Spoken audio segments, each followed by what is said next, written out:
चर्चा की गई है, जैसे कि नई शिक्षा नीति में बच्चों के बोर्ड की परीक्षा पर भी विचार विमर्श किए गए हैं। जैसे बच्चा अगर बोर्ड की परीक्षाओं को साल में 2 बार विभाजित कर दिया गया है, जिससे बच्चों पर भार कम होगा और वह रटने की बजाय सीखने पर ज़्यादा ध्यान देंगे। और नई शिक्षा नीति में भाषा पर भी ध्यान दिया गया है, भाषा की बाध्यता को दूर कर दिया गया है, अर्थात पहली कक्षा से लेके 8वीं कक्षा तक के छात्र केवल हिंदी भाषा में ही अपनी ज्ञान प्राप्त कर सकेंगे। इससे उनको सीखने में आसानी होगी तथा वह अच्छे से ज्ञान प्राप्त कर सकेंगे और वह योग्य और काबिल बन सकेंगे। और साथ ही नई शिक्षा नीति में त्रिभाषा पैटर्न का भी इस्तेमाल किया गया है, जिससे कि वह अपनी स्थानीय तथा क्षेत्रीय भाषा में ज्ञान प्राप्त कर सकते हैं। और नई शिक्षा नीति में जीडीपी पर भी चर्चा की गई, जिसमें कि जीडीपी पिछली जीडीपी हमारी 1.7% थी, जो कि बढ़ाकर 6% कर दी गई है, जिससे कि स्कूल में स्कूल की शिक्षा और गुणवत्ता को भी में वृद्धि की जाएगी और बच्चों को अधिक अच्छी शिक्षा उपलब्ध कराई जाएगी। और तो और क्या नई शिक्षा नीति में वोकेशनल स्कूली लेवल पर वोकेशनल स्टडी पर भी फोकस किया गया है, जिसमें कि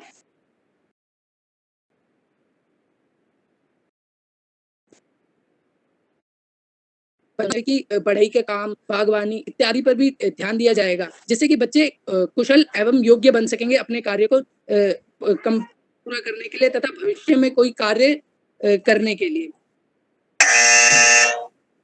नई शिक्षा नीति में कई सारे बदलाव किए गए हैं, जो बच्चों को एक योग्य एवं कुशल बनाने के लिए जरूरी है।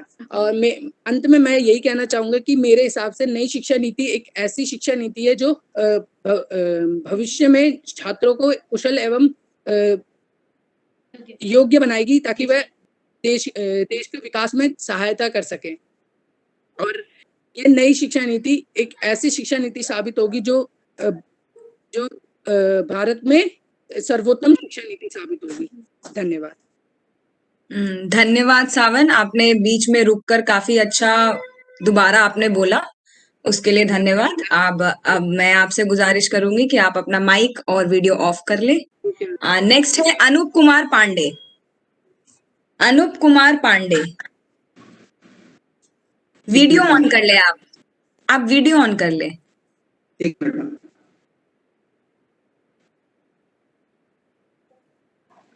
Okay ma'am. हाँ, आप शुरू से दिख रहे हैं। हाँ, जब से स्टार्ट हुआ था तब से। ठीक है, तो ज्यादा समय ना लेते हुए आपका समय शुरू होता है। आप सभी को मेरा नमस्कार। नई शिक्षा नीति 2020 शिक्षा के क्षेत्र में परिवर्तन लाएगी, इसमें कोई संदेह नहीं है। किंतु उससे पूर्व हमें यह जानना आवश्यक होगा कि शिक्षा क्या है। शिक्षा वह धन जिससे व्यक्ति अपने व्यक्तित्व की रचना करता है। शिक्षा वह माध्यम जिससे मनुष्य जीवन के विभिन्न परिस्थितियों में निकलने के लिए सक्षम होता है। शिक्षा के संदर्भ में तो कहा गया है कि न चौरहार्यम न च राजहार्यम, न चौरहार्यम न च राजहार्यम, भ्रातृ भ्राज्यम न च भारकारी, व्यय कृते वर्धते एव नित्यम, विद्या धनम सर्वधन प्रधानम। अर्थात विद्या रूपी धन को न चोर चुरा सकता है, न राजा इसमें से भाग ले सकता है। भाइयों में इसका बंटवारा नहीं होता, खर्च करने पर यह और अधिक बढ़ता है। सचमुच विद्या रूपी धन सभी धनों में सर्वश्रेष्ठ है।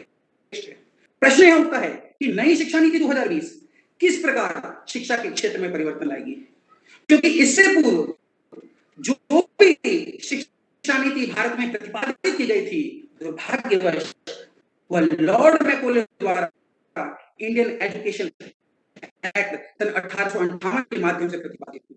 इसका मुख्य उद्देश्य भारतीयों के अंदर राष्ट्रीय चरित्र का निर्माण करना, मस्तिष्कों को युग युगांतर तक गुलाम बनाना था। चाणक्य ने भी कहा है कि वह शिक्षा जो आपको ये नहीं सिखाती कि राष्ट्र ही सर्वोपरि है, तो उस शिक्षा को उसी समय हटा देना राष्ट्र हित में उचित होगा। मुझे विश्वास है कि नई शिक्षा नीति 2020 भारतीयों के अंदर, भारतीय युवाओं के अंदर राष्ट्रीय चरित्र का निर्माण करने में सफल सिद्ध होगी। हमें इसके महत्वपूर्ण प्रासंगिक बिंदुओं को जानना आवश्यक होगा।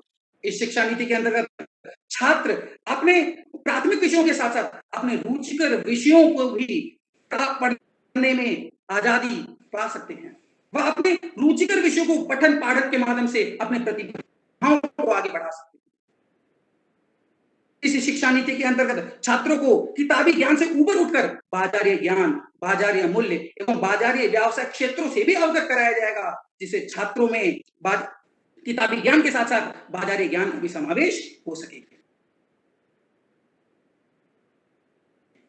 शिक्षा नीति के हमारी माध्यमिक भाषाएं, हमारी क्षेत्रीय भाषाएं, हमारी सांस्कृतिक भाषाओं को भी प्राथमिकता दी जाएगी, जिस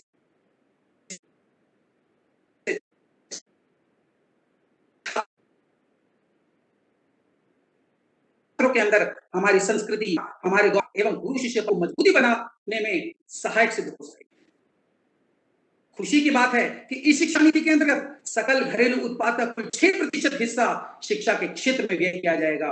समाज में गरीबों के पंक्ति में खड़े अंतिम व्यक्ति के आंखों के आंसू पोंछकर उसे भी शिक्षित करके सबल व सक्षम बनाया जाएगा, जिससे वह भी जीवन के विभिन्न परिस्थितियों में निकलने के लिए सक्षम हो सके और राष्ट्रीय चरित्र का निर्माण कर सके। बड़ी खुशी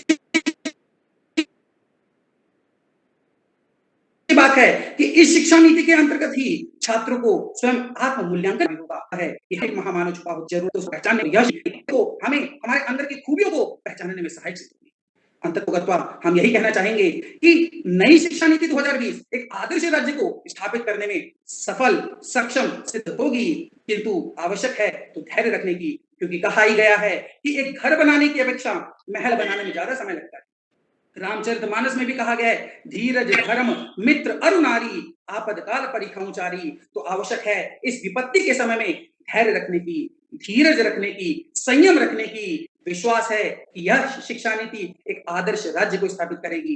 यह शिक्षा नीति हमारी संस्कृति को, हमारी सभ्यता को पुनर्जागृत करेगी। यह शिक्षा नीति युवाओं के अंदर राष्ट्रीय चरित्र का निर्माण करने में सफल व सक्षम सिद्ध होगी। यह शिक्षा नीति हमारे गौरवशाली इतिहासों को भारत के तक ले जाने में सफल और सक्षम सिद्ध होगी। इसमें कोई संदेह नहीं है, इसमें कोई संदेह नहीं है।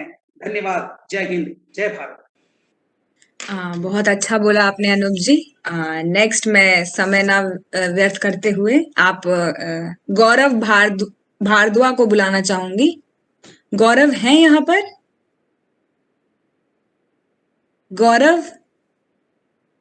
गौरव साउथ वेस्ट डिस्ट्रिक्ट, क्योंकि ये लास्ट डिस्ट्रिक्ट है, उसके बाद जिनका रह गया है उनको एक एक करके बुलाया जाएगा।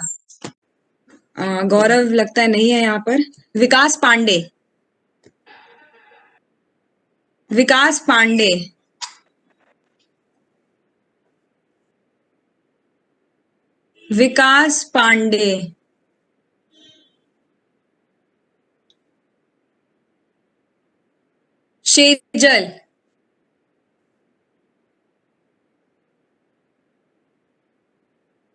शेजल है?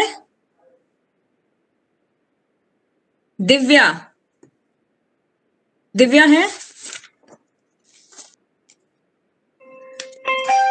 आकांक्षा मन्ना? Yes, ma'am.